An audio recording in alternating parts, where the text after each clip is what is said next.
Hablemos ahora de Cuba, donde los hechos de represión no cesaron en la isla durante 2023. Según el Centro de Asesoramiento Legal Cubalex, durante el mes de noviembre se registraron 307 hechos represivos, sumando así un total de 719 incidentes violatorios que incluyen detenciones, multas, operativos de vigilancia, citaciones arbitrarias e interrogatorios contra activistas, periodistas y opositores. Las cifras también señalan que 3 personas murieron bajo custodia del régimen. El Observatorio Cubano de Derechos Humanos indica que el 88% de los habitantes viven bajo el umbral de la pobreza. Hoy conversamos del balance que dejó este año en Cuba en materia de violación de derechos humanos. Precisamente para conversar del tema, hacemos contacto, ya te vemos, Yaxis Cires, director de estrategias del Observatorio Cubano de Derechos Humanos. Yaxis, bienvenido a la tarde de NTN 24. Buenas tardes, Enrique. Es un gusto para mí estar con ustedes. Leía en el texto periodistas, activistas. ¿También hay asedio contra la iglesia, pastores acosados? Sí, la situación de los derechos humanos en Cuba es ciertamente gravísima y creemos que va a empeorar en la medida en que se profundiza la crisis general del régimen cubano. Y por tanto está como una persona que sabe que su tiempo se le acaba y tira golpes en todas las direcciones. Por tanto, reprime a activistas, reprime a laicos católicos, reprime a opositores y a ciudadanos comunes que solamente lo que piden son cambios sociales, económicos y políticos en el país. Sí, no es algo del otro mundo, pero pareciera que en la isla sí, es demasiada exigencia. Pareciera también que no se puede estar peor en libertades, pero ahí está el fantasma de Nicaragua. ¿Sí hay señales de que se toma esa ruta para estar peor? Bueno, es que el camino que ha tomado Nicaragua y que ha tomado Venezuela, peor no puede ser. Mira, profundizando un poquito en el balance que hacemos de la situación de los derechos humanos de este año que termina, en Cuba cada 24 horas se cometen casi 10 acciones represivas. Estoy refiriéndome a detenciones arbitrarias, retenciones de activistas y opositores en sus casas, amenazas, multas. Y una cosa que es grave y que es algo que también se ha replicado en otros países, pero no con la gravedad de Cuba, es que hay más de 1000 prisioneros políticos y de conciencia. Ahora, a esta violación de los derechos civiles y políticos, que es duramente reprimida por el régimen, hay que asumir la situación de empobrecimiento que vive el país. Estamos en una situación límite para la sociedad cubana. Hablar de ese tema del umbral de la pobreza que ustedes realizan un estudio, pero presos políticos, hubo llamados internacionales incluso para liberaciones en estas fiestas, en esta época navideña, sin éxito, Yarex. Sí, han pedido la liberación de los presos políticos, cardenales del Vaticano enviados por el Papa, la Iglesia Católica, gobiernos, el Parlamento Europeo en 3 resoluciones importantísimas, pero el régimen cubano no los libera. Y no los libera porque cree que en este momento de decadencia lo que tiene que hacer es reprimir, acallar aquellas voces críticas. ¿Por qué? Porque no tiene soluciones para resolver su propia crisis y para atender a los reclamos de la gente. Pero la situación de los presos políticos es dura, durísima. Tenemos gente que está enferma, personas adultos mayores, más de 100 mujeres, otros que entraron a la cárcel siendo menores de edad. La situación ya es de tipo humanitaria en muchos de los casos. Lo que creemos es que es lamentable y por eso es que a nivel internacional la gente no se puede cansar y hay que seguir pidiendo la liberación inmediata de todos los presos políticos. Sí, desde el 11J, ¿no? Sigue calando mucho esa manifestación del sentir ciudadano a Díaz-Canel. Hay presos incluso de esos momentos en 2021.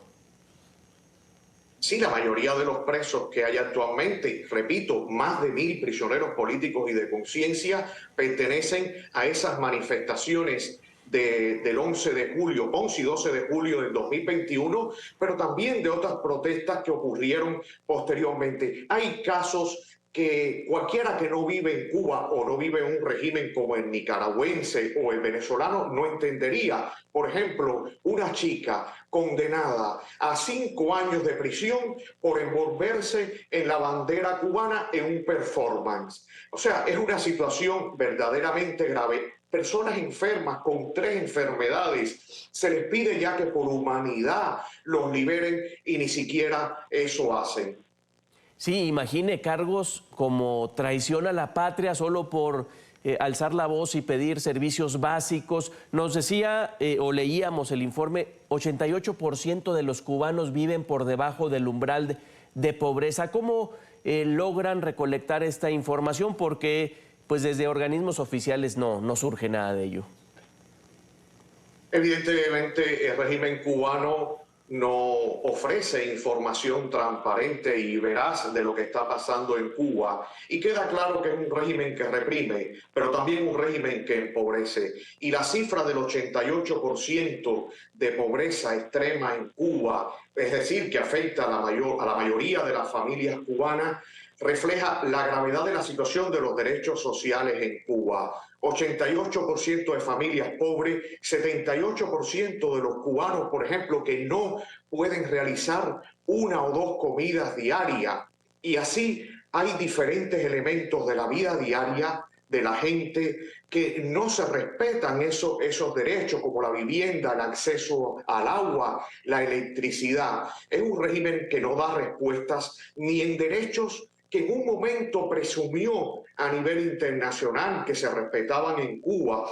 Por eso es importante, y agradezco la oportunidad que da este canal, que es visto en toda América Latina. Este no es el modelo a seguir en la región. No garantiza ni derechos civiles y políticos, pero tampoco garantiza derechos económicos, derechos sociales. Hoy vemos a un país que está completamente con ausencia de libertad y completamente empobrecido. A un costado de la pantalla veíamos estas imágenes del Twitter de ustedes, de unas costillas de una res, desaparece la carne, la gente ha dejado de comer.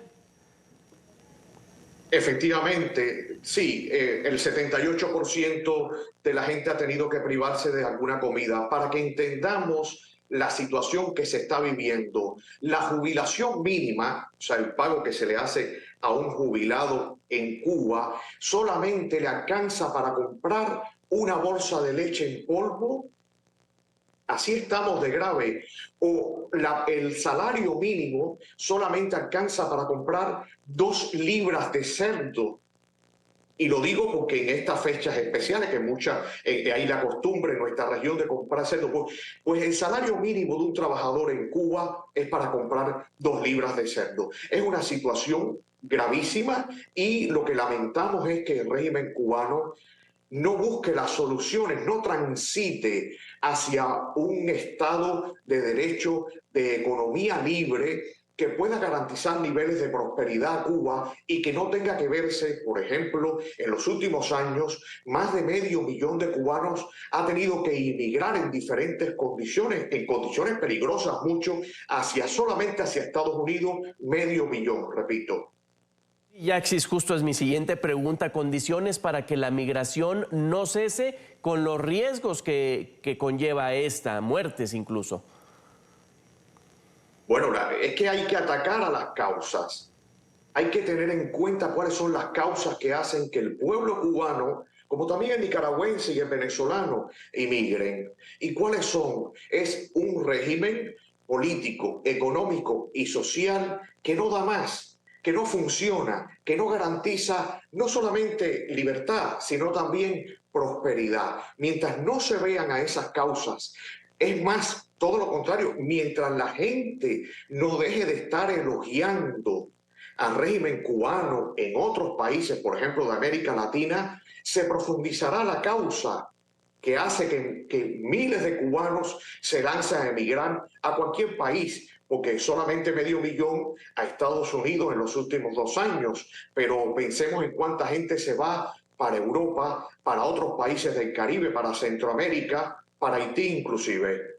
Sí, qué coraje da eso. Apúnteme ya algo para cerrar. Yo de mi país, de México, veo el partido oficial del presidente López Obrador, tantos fanáticos del régimen cubano, pues no los veo migrando para vivir en la isla. Esto, más allá de lo anecdótico, dice que hace mucho daño estas narrativas.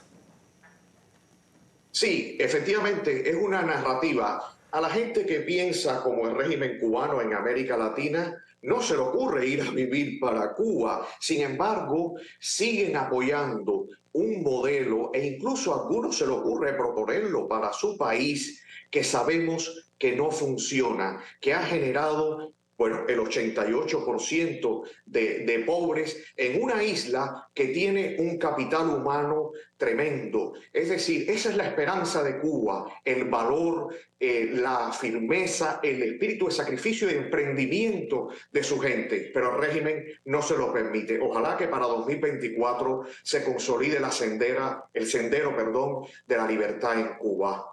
Y que hacen negocios incluso con el régimen, con los médicos cubanos, que sabemos el porcentaje que les queda de los servicios que prestan. Yaxi Cires, director de estrategias del Observatorio Cubano de Derechos Humanos, muchísimas gracias por estos minutos y feliz año.